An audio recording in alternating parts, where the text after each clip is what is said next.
Imagine this: you're standing on the edge of a cliff, gazing into a vast abyss. The wind howls around you, but it's not the kind of wind that merely swirls. It feels like it's speaking to you, tugging at the very core of your being. You look down at the emptiness below. For a moment, you hesitate. But then, in an instant, you're falling. The earth rushes toward you, the world blurs, and for just a heartbeat, the fear grips your chest like icy fingers. Then, something changes. A strange peace settles over you. As your body plummets, your mind is still, even detached. You no longer feel the desperation, the terror, the urge to fight it. The fall is no longer an attempt to avoid an inevitable collision with the ground. It becomes an acceptance, a surrender. Your body has let go, and in this strange moment of total release, you wonder, what if this fall wasn't an accident? What if this was the point all along, You open your eyes. The sensation of the air rushing past you becomes a rhythm. It's not the fear of death that fuels this moment, but a raw and simple realization that in this free fall, you have been stripped bare, unbound by all the labels that once defined you. In this instant, you are free in a way that is terrifying and exhilarating at the same time. You are no longer the person who stood at the edge. You are something different. You are someone new. What happens if this fall is not the end, but a beginning? Now, pause for a moment. Hold that image in your mind. The fall. The release. That paradox of freedom found in surrender. This image of freefall, strange as it might seem, is one that mirrors an even deeper, far more insidious descent we see in human lives: addiction. Addiction, we're told, is a disease. It's been medically classified, studied in labs, dissected by science. There's an entire system that exists to manage it, to treat it, to explain it away as an illness, as something that simply happens to the body, something that can be fixed. But what if the real story is not so simple? What if, instead of a disease, addiction is something else entirely? What if addiction isn't a problem of the body or the brain? What if, deep down, addiction is a cry, a desperate, primal cry, for something much more profound than the substances we ingest? What if addiction is not an affliction, but a manifestation of something far more subtle, far more existential? What if addiction, in its rawest form, is not a disease at all but a response, a reaction to a world that leaves us unseen, unheard, and profoundly disconnected? Take a moment to consider the implications. What if the craving for drugs, alcohol, or even the overwhelming need to escape into another reality isn't about the drug at all? What if it's the absence of meaningful connection, the absence of purpose, the absence of real belonging, that drives people to these extremes? What if addiction is a cry for connection, one that has gone unheard for far too long? This is the paradox we live with, a society that treats addiction as a biological issue, while the roots of this addiction may run much deeper, feeding on our emotional and spiritual disconnection from each other. And yet, we're trapped in the cycle, perpetually told that we can fix it with pills, with therapy, with programs, without ever addressing the profound emptiness that lingers beneath the surface. What if we've been looking in the wrong places for the solution all along? This isn't just about addiction as we commonly know it. This is about something far broader, something that encompasses the very nature of human existence. What if the root cause of addiction is not in the drug, but in the absence of real, meaningful connection to ourselves and the world around us? In the following sections, we'll explore how this unsettling idea isn't just an abstract thought, it's rooted in psychology, philosophy, and the core of human experience. And in uncovering this hidden truth, we may find that the solution to addiction, and to the human longing for connection, is far closer than we think. But first, we must ask, if addiction isn't a disease, then what is it? And how do we begin to answer the cry for connection that lies at its core? Take a breath. The fall has just begun. The notion that addiction is a disease, a flaw within the individual's body or mind, has dominated both medical and societal discourse for decades. And yet, as we peer deeper into the roots of human suffering, a different question begins to emerge. What if addiction is not a malfunction of the body or mind? but a profound response to the lack of something essential to our existence? What if it is an expression of a deeper, existential emptiness, the result of an absence that no pill, no therapy, no conventional intervention can ever truly fill? To understand why addiction exists, we must first look beyond the surface, beyond the chemical interactions in the brain and the physical dependency that substances create. Addiction is not just about substances, it is a symptom, a signpost pointing to something more profound. It is a symptom of our broken relationship with ourselves, with others, and with the world at large. And to explore this, we must journey through the realms of psychology, philosophy, and the core of human experience. At the heart of this inquiry, we find the work of some of the most influential thinkers who have grappled with the nature of human suffering, desire, and connection. Carl Jung, for example, spoke at length about the human psyche's search for wholeness. He believed that the human soul is inherently fragmented, and that we spend our lives searching for ways to reintegrate the different parts of ourselves. Jung saw addiction as a desperate attempt to fill the emptiness we feel when we are disconnected from our true selves, from ourself, that deep, inner core of being that remains hidden when we live inauthentically or unfulfilled. In addiction, we see a symptom of this fragmentation. The addict, caught in a relentless cycle of craving and consumption, is not simply seeking to escape pain, but is seeking a form of wholeness. Whether it is the high of a substance or the fleeting rush of a behavior, the addict is reaching for something that will make them feel more complete, more connected, even if for just a moment. But, like a puzzle piece that never quite fits, the relief is temporary, and the cycle begins anew.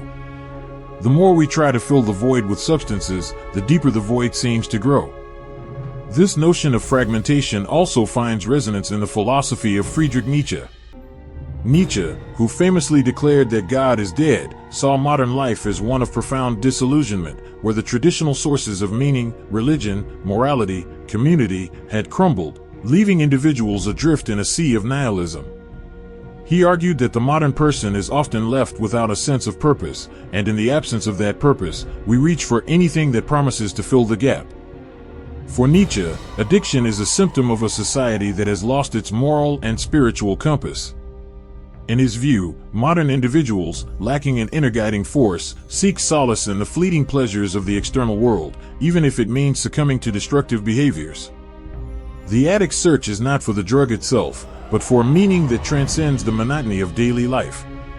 But it is not just a lack of meaning that leads us to addiction. Jean-Paul Sartre, in his existential philosophy, explored the concept of nothingness and how the human experience is forever shaped by the awareness of our own limitations and our inevitable death. For Sartre, human beings are condemned to freedom. They are free to define their own existence, but in that freedom, they also face an overwhelming burden. This existential freedom, Sartre argued, is a source of immense anxiety. And it is within this anxiety, this confrontation with our own nothingness, that addiction often takes root. In a world that seems arbitrary and indifferent, the addict might seek to numb the pain of their own existential freedom. The drug, the high, the behavior, all of these become mechanisms to avoid the terrifying confrontation with the abyss that is life without purpose or meaning. But this is not merely an intellectual exercise. The disconnect between the individual and the world is rooted in the very fabric of society itself. Aldous Huxley, in his dystopian novel Brave New World, painted a chilling portrait of a society where human beings are kept in line through the pursuit of constant pleasure, shallow relationships, and mindless consumption. In such a society, Huxley argues, individuals are disconnected from their deeper needs for authenticity, for connection, and for transcendence. Addiction, in this sense, becomes a collective symptom of a society that has failed to nurture its citizens' emotional and spiritual well-being. It is a reflection of a culture that constantly feeds people with distractions, but leaves them with nothing meaningful to hold on to. And yet, even amidst these bleak reflections, there is hope. Viktor Frankl, a Holocaust survivor and psychiatrist, argued that the human spirit could endure even the most harrowing of circumstances if it held onto a sense of meaning. Frankl's work, particularly his book Man's Search for Meaning, demonstrated that individuals could find purpose in even the most tragic of situations, and that this sense of meaning was essential to overcoming suffering. For Frankl, addiction could be seen as a failure to find that meaning, a failure to connect with something greater than oneself. But the antidote to addiction, Frankl believed, was not in curing the body, but in guiding the spirit back to a sense of purpose. The problem, then, is not simply chemical dependency. The true issue lies in the existential void that addiction exposes, a void that modern society, for all its technological advancement, has been unable or unwilling to address. We are increasingly disconnected from one another, from ourselves, and from a higher sense of purpose. And in that disconnection, addiction emerges as both symptom and response. But what does this mean for the individual who struggles with addiction? And how does this shift in perspective change how we view addiction, not as a disease, but as a cry for connection, a cry that, perhaps, we can finally begin to hear? The answers are waiting, but first, we must explore the unseen consequences of this disconnection, the hidden forces that shape not just the addict's life, but the world around us. We've explored the psychological and philosophical roots of addiction, but to truly understand the depth of its impact, we must step into the world where addiction plays out, both on the individual and societal stage. Addiction doesn't simply destroy the lives of those who are caught in its grip, it subtly reshapes the very fabric of our reality. Like a silent, pervasive force, it goes unnoticed in many ways, altering our perception of ourselves, others, and the world around us. Addiction, in its many forms, is not just a personal affliction, it is a societal illness, one that exists beneath the surface of the lives we lead, shaping our culture and the structures that govern us. It manifests not just in the individual's craving for substances, but in the deeper, invisible needs that drive human behavior. To truly understand addiction's consequences, we must look at the cognitive, neurological, and cultural forces that lie beneath. At a cognitive level, addiction taps into some of the most primal aspects of human psychology. The brain, in its most basic form, is designed to seek pleasure and avoid pain. This basic instinct, while essential for survival, is exploited in addiction. Every addictive substance or behavior is engineered to hijack this pleasure-seeking system, flooding the brain with dopamine, the neurotransmitter associated with reward. Over time, the brain becomes desensitized to these signals, requiring more of the substance or behavior to achieve the same effect. What starts as a simple pursuit of pleasure turns into a desperate attempt to feel anything at all. But here's the paradox. While addiction rewires the brain to crave more of the substance or experience, it simultaneously strips away the individual's ability to connect with anything meaningful. The brain becomes conditioned to seek instant gratification, but the ability to experience true, lasting fulfillment, the kind that comes from connection, purpose, or transcendence, wanes. In this process, the addict's brain learns not just to seek, but to distract, to numb the emotional and existential pain of being disconnected. The dopamine rush, once an innocent pleasure, becomes a means of survival, a way to escape the gnawing emptiness. But the consequences extend far beyond the brain's chemistry. Neurological research has also shown that addiction creates a unique and damaging feedback loop. The more an individual engages in addictive behaviors, the more the brain forms pathways that reinforce the behavior. These pathways become so ingrained that they operate like reflexes, unconsciously guiding the individual toward the next hit, the next drink, the next high. In this sense, addiction becomes a way of existing, not just a choice to be made, but an automatic response to the world's overwhelming pressure. At a societal level, addiction's grip is even more insidious. It's easy to blame the addict, to cast them as someone who has made poor choices or succumbed to weakness. But this view fails to account for the immense societal forces that shape human behavior. Our culture, especially in the modern West, is built on a foundation of individualism, consumption, and performance. From an early age, we are taught to value achievement, success, and personal gain.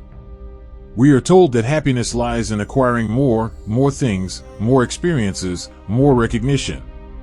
In a world where success is measured by what we own and how much we can consume, it's no wonder that many turn to substances or behaviors as a way of coping with the deep-rooted anxiety and disconnection this culture breeds. In fact, addiction can be seen as a direct consequence of the values we've inherited from a materialistic, consumer-driven society. It's a reflection of the way modern capitalism feeds on our insecurities, on our need for validation, and on our chronic dissatisfaction with our lives. The addict, in this context, is not just a victim of their own biology. They are a symptom of a system that promotes constant striving for external rewards while ignoring the internal needs for emotional fulfillment, connection, and purpose. Take a moment to consider the cultural conditioning that underpins addiction. The media, for instance, bombards us with images of success, wealth, and beauty, images that seem to promise fulfillment. But behind these images is an unspoken truth. None of these promises can truly satisfy the emotional and existential hunger we feel. We are conditioned to believe that consuming more, whether it's food, alcohol, shopping, or digital content, will fill the void. But in reality, these distractions only deepen it. And in this cycle, addiction becomes a natural outcome, a way to fill the emptiness that no material good or external validation can truly touch. This is where the true tragedy of addiction lies, in its invisibility. It is not just the addict who suffers. Addiction, in all its forms, is a force that is woven into the very structure of our lives. It seeps into our relationships, our work, our culture. It shapes how we interact with the world and with each other. It distorts our ability to form meaningful connections, to understand our true selves, and to experience a sense of purpose. We live in a world that is increasingly fragmented, where people are more isolated than ever. The sense of community, of belonging, is weaker today than at any point in modern history. This disconnection has created a vacuum, one that addiction rushes in to fill.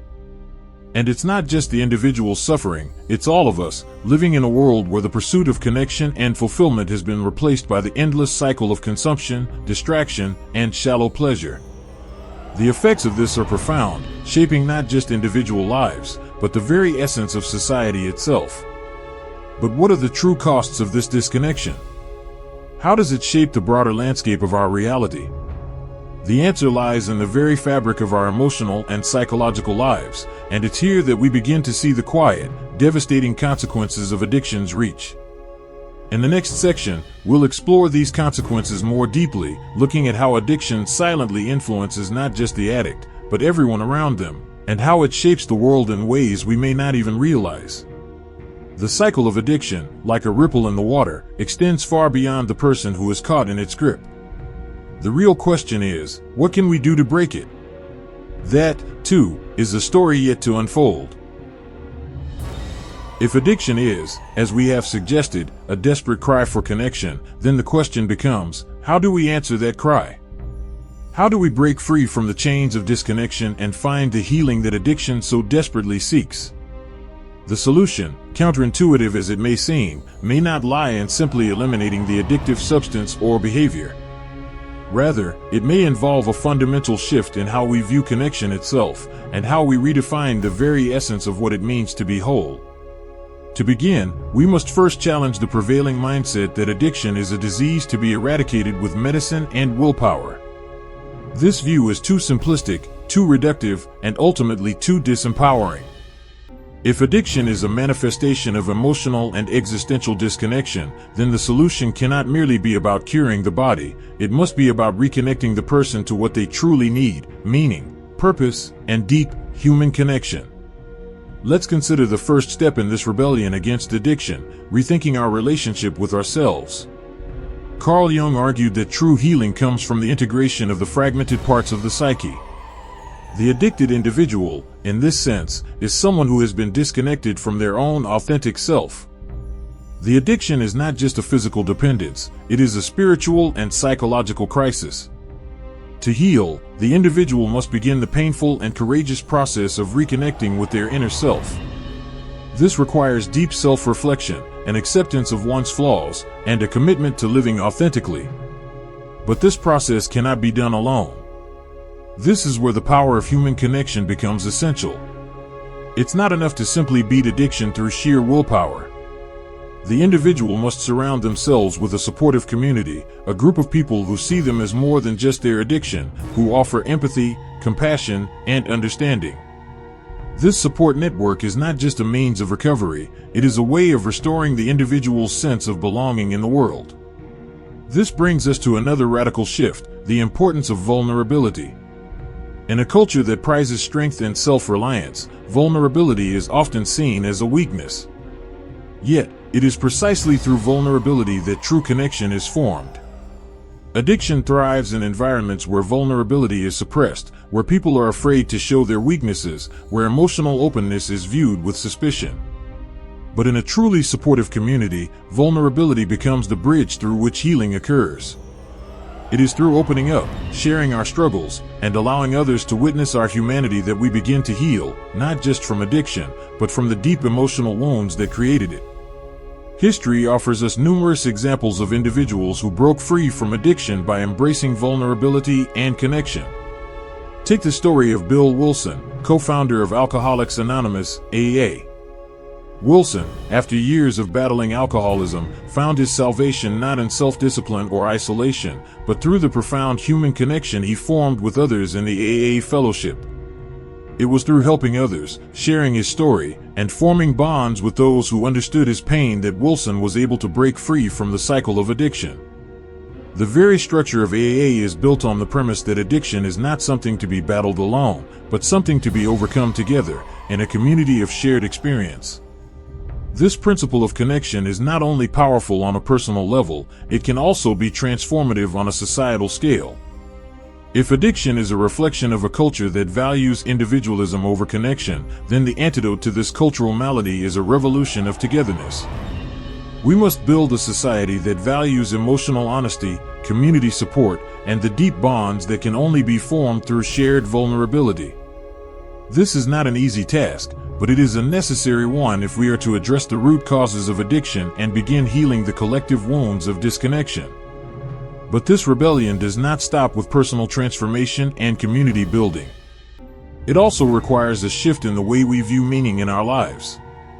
Viktor Frankl, in his groundbreaking work Man's Search for Meaning, demonstrated that people can endure unimaginable suffering if they have a sense of purpose. For Frankl, meaning was not something to be found externally, but something to be created within.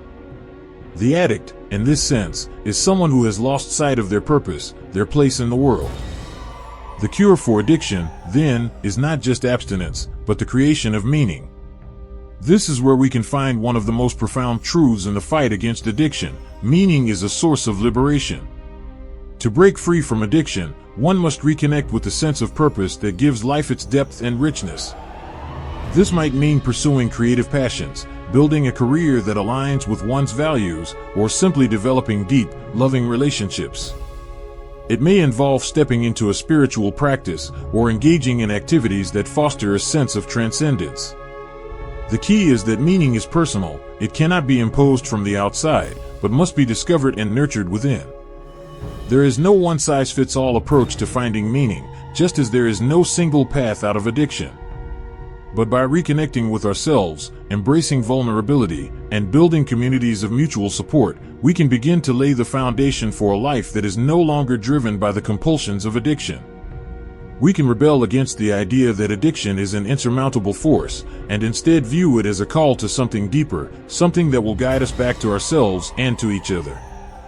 The rebellion against addiction is not about defeating a disease, it is about restoring connection. It is about embracing our humanity in all its messiness and beauty, and finding strength not in isolation, but in togetherness. But this rebellion is only the first step. The true breakthrough, the ultimate truth, lies in understanding that the answers we seek, the healing we crave, and the freedom we desire are all found in one simple but profound realization. In the final section, we will uncover that truth, one that will redefine the way we see addiction, connection, and the human experience itself. The journey is far from over. You have heard the calls of disconnection, the cries for meaning, and the rebellion against the systems that have perpetuated the cycle of addiction. You have seen how addiction is not a disease, but a desperate search for something that is missing, a search for connection, for purpose, for wholeness. But now, it is time to confront the ultimate truth, the realization that will shatter everything we thought we knew about addiction and the human experience. The final truth is this: addiction is not just a symptom of disconnection, it is the manifestation of a deeper, more universal truth about the human condition. It is a mirror that reflects the very nature of our existence, one that we have been reluctant to acknowledge. The truth is simple, yet profound: we are all disconnected. It's easy to look at addiction and think of it as an individual problem. We tend to view addicts as people who have lost their way, people who have made a series of poor decisions that have led them down a destructive path. We call it a disease, we call it a problem, we call it an illness, but the reality is much more unsettling. Addiction is a collective condition. It is the sickness of our time, a sickness that runs far deeper than the individuals who suffer from it. It is a sickness born of a society that has lost touch with what truly matters: connection, meaning, and shared humanity. What we fail to realize is that addiction does not exist in a vacuum. It thrives in the fertile ground of a culture that encourages isolation, individualism, and the pursuit of external validation. It feeds on the belief that happiness can be found in things, in accomplishments, and status. Addiction arises when people are disconnected from themselves, from others, and from the deeper currents of life that bring meaning and fulfillment. But here's the rub: this disconnection is not limited to the addicts themselves, it pervades our entire society. We have all been affected by it, whether we realize it or not. We live in a world where loneliness is the silent epidemic. We are more connected than ever, yet more isolated than ever before. We are bombarded with messages telling us that we are not enough, that we need to strive harder, consume more, achieve more. In a world that glorifies success and consumption, we have lost sight of the simple truth: we are enough as we are, and connection with others is the true measure of a meaningful life. The great irony of addiction is that it begins as a search for fulfillment and ends in emptiness. We reach for the drug, the behavior, the distraction, thinking that it will fill the void within us. But the void is not one that can be filled with substances or fleeting pleasures. It can only be filled with connection, with love, with purpose, with authenticity. We cannot numb our way out of the human condition. We must face it head-on, with courage, vulnerability, and the willingness to reconnect with ourselves and the world around us. At this moment, as you reflect on the nature of addiction, a profound realization dawns: addiction is not the problem, it is the response to the problem. The true challenge is not overcoming addiction itself, but addressing the underlying disconnection that drives it. It is about creating a world where people no longer feel the need to numb their pain, to escape into false realities, to consume endlessly in an attempt to fill the emptiness within. It is about creating a world where connection is the foundation, not just a luxury or an afterthought. This is where true healing lies, in the recognition that we are all in this together. In the understanding that addiction is not just an individual battle, but a collective one. It is a call to reimagine what it means to live a meaningful life, not one defined by what we own or achieve, but one defined by how deeply we connect with others, how much we are willing to be vulnerable, and how open we are to the idea that healing comes not from isolation, but from shared humanity.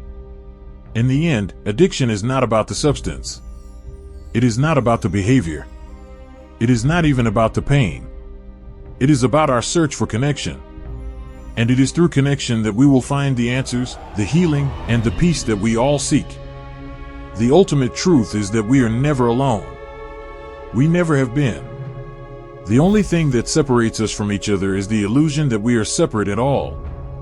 And in breaking down that illusion, and coming together, we can transcend the pain, the isolation, and the addiction that holds us back. The fall, the free fall, is not the end of the story. It is the beginning of a new chapter, one in which we rise together, united by the simple but powerful truth that we are all connected. The journey has brought you to this realization. The fall has ended.